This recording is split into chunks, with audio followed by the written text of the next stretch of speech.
Well, now at 5, change is coming to the Fulton County Jail, and the sheriff wants your input. Atlanta News First reporter Chelsea Bimefore sat down with Sheriff Pat Labatt today to talk about the proposal that would limit who's booked into the Fulton County Jail. Chelsea. Yeah, it would include some misdemeanor charges like public intoxication or possession of small amounts of marijuana, but it is not a done deal yet, which is why the sheriff wants public input.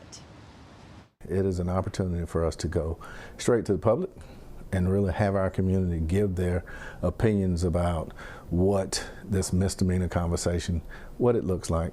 This week, Fulton County Sheriff Pat Labatt will hold a town hall style meeting to discuss community concerns. He knows at least one of them is a proposal to stop accepting inmates facing misdemeanor charges at the Fulton County Jail.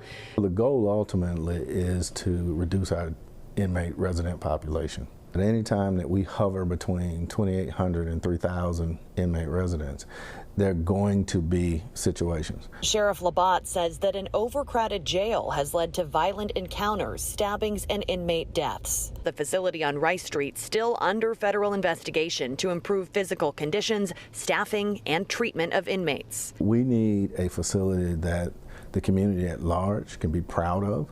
Sheriff Labatt has lobbied for a new jail for years. In April, Fulton commissioners approved $1.3 billion to renovate Rice Street and build a new facility for detainees with mental health and behavioral issues. But in the meantime, Sheriff Labatt says he walks a fine line, protecting both inmates and the community. While we house nearly 3,000 inmate residents, there is a potential to have 3,000 victims.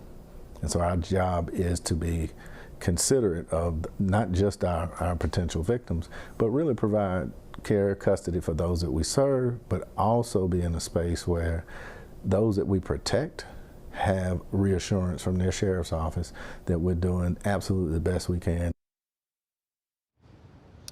Now, the sheriff stresses these would be low-level, non-violent offenders that would not be booked into the jail, but he does want to continue those community discussions with residents and local justice partners before a final policy is put into place. Reporting live from Fulton County, Chelsea Bimefore, Atlanta News First.